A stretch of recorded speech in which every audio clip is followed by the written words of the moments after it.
a nossa saudação ao trio de ouro, pastor Antônio Francisco, evangelista Rosinha, diretor Andrei Salles. A nossa saudação também aos nossos companheiros ministeriais e a todos os ouvintes e telespectadores da 87 FM, a rádio que virou televisão, 87 FM de Araçariguama, programa Teus Altares Metodista. Hoje nós estamos entrando já na parte 5 do discipulado módulo A Luta da Carne contra o Espírito. E na parte 4, no anterior, nós fechamos no capítulo 5 de Gálatas 24, que diz: os que são de Cristo crucifica a carne com suas concupiscências e paixões. E aqueles que de fato pertencem a Cristo, eles têm uma atitude, tomam uma decisão de crucificar a carne, e de crucificar as suas paixões, de crucificar a carne juntamente com seus desejos. E fizemos uma passagem também no capítulo 4, na parte 4, no livro de Romanos. E hoje voltamos na parte 5 aos Gálatas, né? 5:24. Eu gostaria de dizer para você, preciso dizer, que quando o inimigo leva Jesus à tentação, ele tenta pelo viés da carne. Ele diz: não és tu o Filho de Deus? Mande que estas pedras se transformem em pão. Então ele está querendo alimentar a carne de Jesus, porque ele sabe que alimentando a carne, o espírito enfraquece. Então ele traz tudo aquilo que é satisfatório à carne, aos olhos, a concupiscências de Cristo como homem, para que então Jesus se enfraquecesse. Mas Jesus sabia de todos os propósitos do inimigo. E eu quero te dizer que o inimigo ele vai estar sempre lançando à sua frente porções, pratos, bandejas, carnalmente falando para mim e para você, para que então nós possamos cair na armadilha e nos distanciarmos assim do nosso poderoso Deus. Você já observou, em dias de culto, aparece tantas coisas para nós, aparece tantos empecilhos, é uma coisa, é outra coisa, e você chega a se perguntar e até a perceber que o inimigo ele não está querendo que você vá na igreja. Você percebe isso. E aí o que acontece? Deus não vai ser a sua prioridade. Outra coisa tomará o lugar de Deus. A carne tem um forte aliado, o inimigo das nossas almas, que tende sempre a lançar alimentos para a nossa carne, sempre querendo lançar alimentos. Então, como nós vemos, os que são de Cristo crucificam a carne com suas paixões e concupiscências.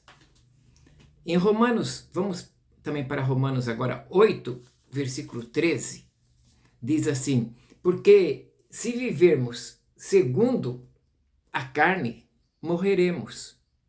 E continua o apóstolo Paulo: mas se pelo Espírito mortificardes as obras do corpo, vivereis. Como é que eu vou mortificar as obras da carne em mim? Quando eu começo a viver pelo Espírito. A princípio é difícil. A princípio parece ser até impossível. Mas à medida que nós vamos buscando a Deus, à medida que nós vamos orando, então nós vamos rompendo os limites carnais e vamos dando pancadas, batendo mesmo na carne, até que então nós alcancemos a perfeição do Espírito. Não ceda aos desejos carnais. Repetindo, não ceda aos desejos carnais, porque isto te levará a um distanciamento de Deus. Em Gálatas, voltando aos Gálatas 6, versículo 8, ele diz assim: porque o que semeia na carne, da carne ceifará corrupção, mas o que semeia do Espírito ceifará a vida eterna. O que quer dizer, quem alimenta a carne? Como que alimenta a carne? É como, às vezes, a gente assiste o que não deve, olha o que não deve, vai onde não deve, conversa com quem não deve, anda com quem não deve, faz o que não deve.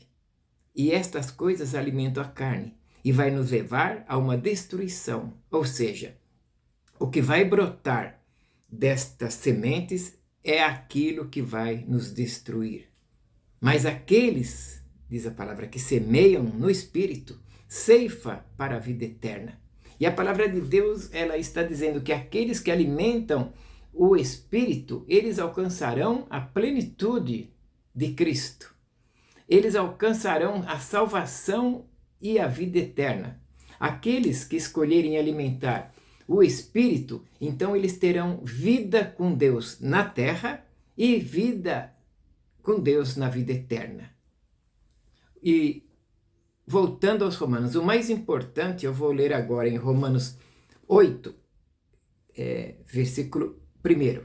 Nenhuma condenação há para os que estão em Cristo Jesus, que não andam segundo a carne, mas segundo o Espírito.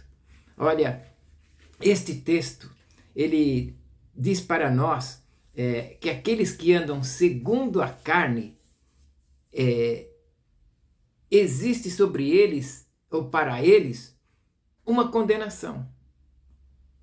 E aqueles que andam no Espírito, ou em Espírito, ou no Espírito, aqueles que têm uma vida espiritualmente falando, uma vida sincera com Deus, aqueles que dão vazão para o Espírito, então estes herdarão a vida eterna, a salvação, não há sobre eles condenação, porque eles vivem segundo a vontade de Deus. É tempo de nós entrarmos pelas dimensões espirituais. Todos nós estamos sujeitos às obras da carne e também todos nós estamos sujeitos ao fruto do Espírito. Quando nós olhamos para a palavra do Senhor, para a poderosa palavra do Senhor, nós vamos perceber que as obras da carne são muitas e são diversas nas suas mais profundas semelhanças, e você vai concluir dizendo que os que cometem tais coisas, quer dizer, aqueles que vivem nas práticas, nas carnalidades, e a palavra de Deus confirma isso, mas nas vontades da carne, aqueles são inclinados às coisas da carne e não poderão herdar o reino de Deus, diz a palavra do Senhor. Então a salvação vai muito mais além do que estar na igreja, do que professar o nome de Cristo. Aliás, atente bem a isso, o próprio Jesus disse: nem todo aquele que diz Senhor, Senhor, herdará o reino de Deus, mas aquele que faz a vontade de Deus que está no céu.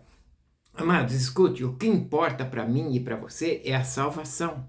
Eu não quero passar a vida toda dentro de um templo e para chegar ao final e descobrir que depois da morte que eu vivi um engano. E eu, como líder espiritual, eu não quero que você passe a vida toda dentro de um templo, para que você chegue após morte e descubra que você viveu apenas um engano e viveu apenas uma religiosidade. Quando os teus olhos se fecharem, atentem a isso, lá não tem como voltar para consertar tudo o que fez. Não tem como voltar o tempo para fazer tudo diferente. O dia de hoje jamais voltará para nós. E fechando mesmo, nós não temos como voltar o tempo e corrigir tudo o que nós fizemos atrás. Mas podemos, a partir de hoje, a partir de agora, nos corrigir as nossas rotas, os nossos caminhos e falar: a partir de hoje, tudo será diferente na minha vida. E em especial, Deus será a minha prioridade. Novamente eu peço a você que fique com um gostinho de quero mais. E até te aguardo na próxima semana com a parte 6, que poderá ser o fechamento desse discipulado. A luta da carne contra o espírito. Até a próxima semana, com carinho.